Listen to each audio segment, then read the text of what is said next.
Hello friends, welcome to style kitchen and அஸ்ட்ராலஜியில் எப்படி இருக்கீங்க? நல்லா இருக்கீங்களா? இன்றைக்கி நம்ம என்ன பண்ண போகிறோம்னா மினி இட்லி தான் பண்ண போகிறோம். அது எப்படி பண்ணலாங்கிறத பார்க்கலாம். அதுக்கு முன்னாடி புதுசாக பார்க்குற நீங்கள் மறக்காமல் சேனலை சப்ஸ்கிரைப் பண்ணி வச்சுக்கோங்க. பக்கத்தில் இருக்கிற பெல் பட்டனையும் கிளிக் பண்ணி வச்சுக்கோங்க. அப்போ தான் நான் போகிற வீடியோ மிஸ் பண்ணாமல் பார்க்க முடியும். வாங்க வீடியோக்குள்ளே போகலாம்.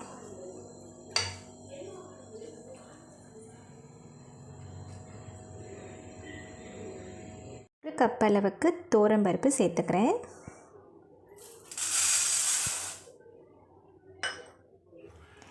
இது கூடவே ஒரு கப் அளவுக்கு பாசிப்பருப்பு சேர்த்துக்கிறேன்.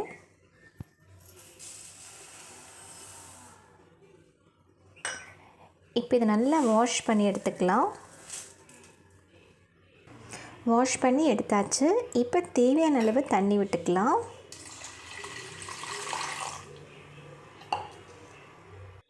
பருப்பு முங்குற அளவுக்கு தண்ணி சேர்த்தாச்சு. இப்போ கொஞ்சம் போல் மஞ்சள் பொடி சேர்த்துக்கலாம்.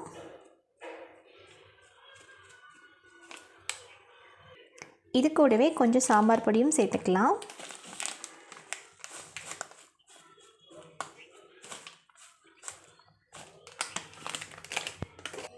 கொஞ்சம் போல் பெருங்காய பொடி சேர்த்துக்கிறேன்.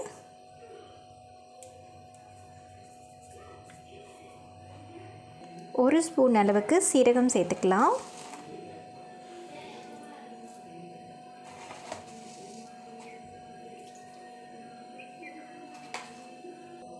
இப்போது தக்காளி பழத்தை சேர்த்துக்கலாம். நான் 3 தக்காளி பழத்தை சேர்த்துக்கிறேன். நம்ம புளி எதுவும் சேர்க்க போகிறதில்ல, அதனால் பெரிய பழமாகவே நான் எடுத்துக்கிறேன். இப்போ குக்கரை மூடி போட்டுட்டு ஒரு 3-4 விசில் நல்லா குழைய வேக வச்சு எடுத்துக்கலாம். அடுப்பில் கடாய் வச்சுருக்கேன். இப்போ தேவையான அளவு எண்ணெய் விட்டுக்கலாம்.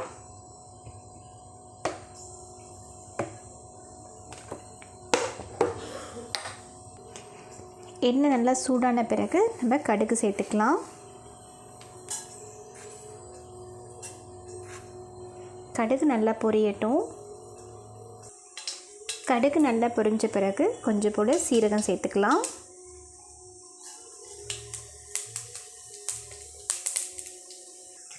நாலு பெரிய பல்லு பூண்டை நான் பொடிசாக கட் பண்ணி வச்சுருக்கேன். இப்போ நம்ம அதை சேர்த்துக்கலாம்.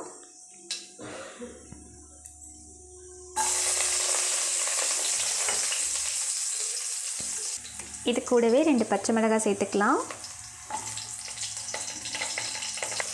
இது கூடவே சின்ன வெங்காயமும் சேர்த்துக்கலாம்.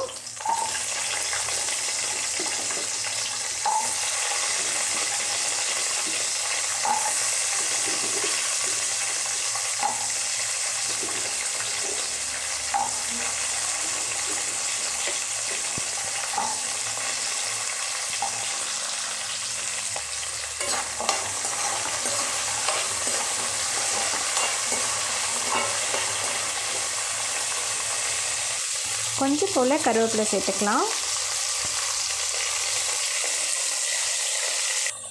வெங்காயம் நல்லா பொன்னிறமாக வதங்கிடுச்சு. இப்போ நம்ம கேரட் பீன்ஸ் எல்லாம் சேர்த்துக்கலாம். இந்த அளவுக்கு நல்லா பொடிசாக கட் பண்ணி எடுத்துக்கலாம். கேரட்டும் நல்லா பொடிசாக கட் பண்ணி எடுத்துக்கலாம். கொஞ்சம் முருங்கைக்காய் எடுத்து வச்சுருக்கேன். இப்போ நம்ம கேரட் பீன்ஸ் சேர்த்துக்கலாம்.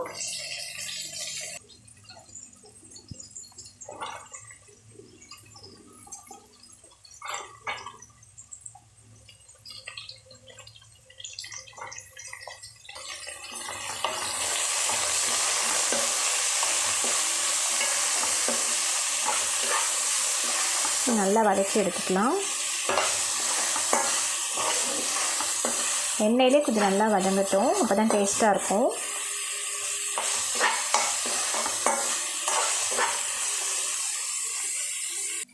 பருப்பு எந்த அளவுக்கு வெந்திருக்குன்னு பார்ப்போம். நல்லா வெந்துருச்சு. இப்போ நல்லா நம்ம மசிச்சு எடுத்துக்கலாம்.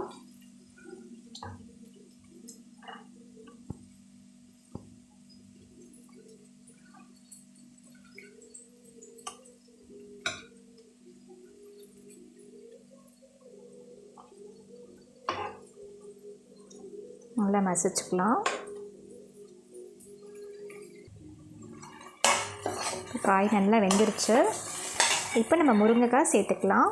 நான் முருங்கைக்காவை நல்லா பொடிசாக கட் பண்ணி வச்சுருக்கேன்.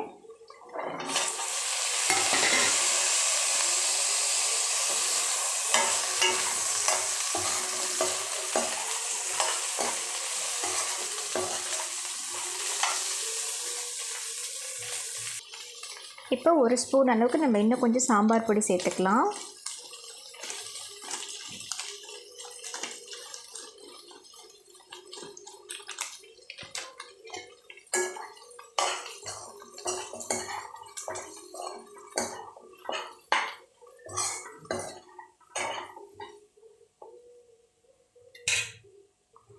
இது கூடவே நம்ம உப்பு சேர்த்துக்கலாம் தேவையான அளவுக்கு.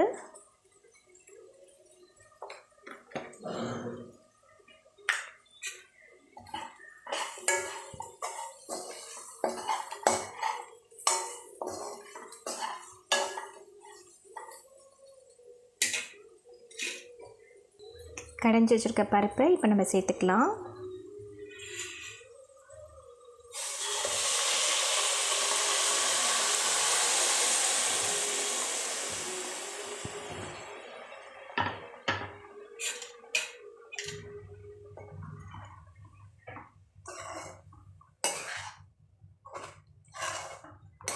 நல்லா மிக்ஸ் பண்ணிக்கலாம்.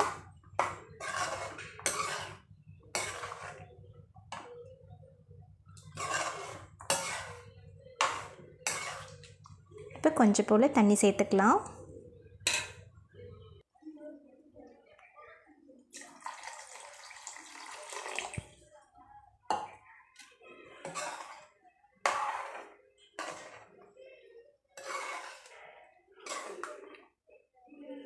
இன்னும் முருங்கைக்காய் கொஞ்சம் வேகணும்.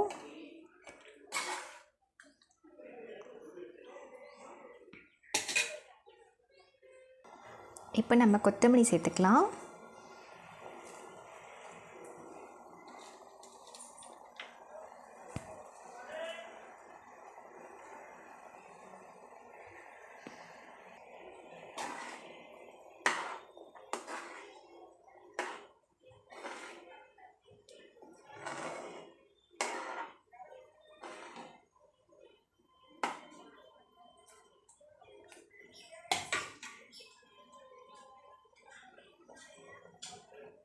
இப்போ ஒரு பக்கம் சாம்பார் நல்லா கொதிக்கட்டும். நம்ம இன்னொரு பக்கம் இட்லி ரெடி பண்ணிடலாம், மினி இட்லி.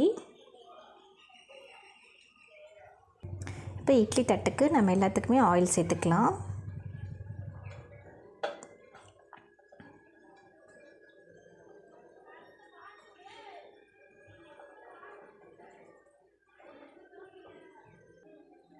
இட்லி மாவு நான் வீட்டிலே அரைச்சி எடுத்து வச்சுருக்கேன். இப்போ கொஞ்சம் கொஞ்சமாக நம்ம அதை சேர்த்துக்கலாம்.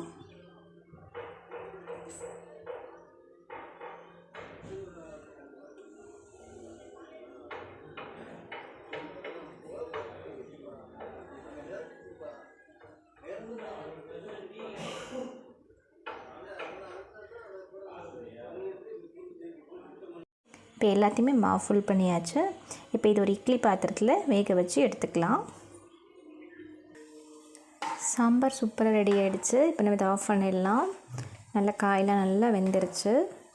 இப்போ நம்ம லாஸ்ட்டாக நம்ம நெய் சேர்த்துக்கலாம். நான் 1 ஸ்பூன் அளவுக்கு நெய் சேர்த்துக்கிறேன்.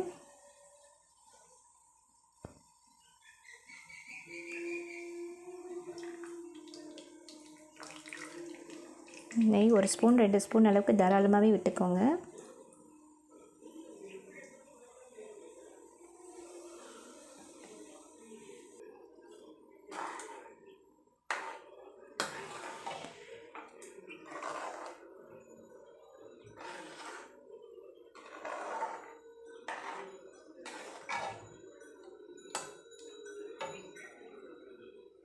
இப்போ இட்லி நல்லா வெந்துருச்சான்னு பார்க்கலாம்.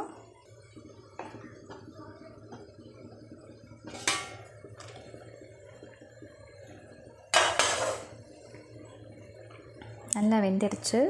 ஆஃப் பண்ணிடலாம். ஒரு 5 நிமிஷம் கழித்து இட்லியை தனியாக வேறு ஒரு பாத்திரத்தில் மாற்றி எடுத்து வச்சுக்கலாம். இதேமாதிரி ட்ரை பண்ணி பாருங்கள், ரொம்ப சூப்பராக இருக்கும். மறக்காமல் சேனலை சப்ஸ்கிரைப் பண்ணி வச்சுக்கோங்க. பக்கத்தில் இருக்கிற பெல் பட்டனையும் கிளிக் பண்ணி வச்சுக்கோங்க. அப்போ தான் நான் போகிற வீடியோவை மிஸ் பண்ணாமல் பார்க்க முடியும். இந்த வீடியோ உங்களுக்கு பிடிச்சிருந்தா மறக்காமல் ஒரு லைக் பண்ணிவிடுங்க. Thank you for watches.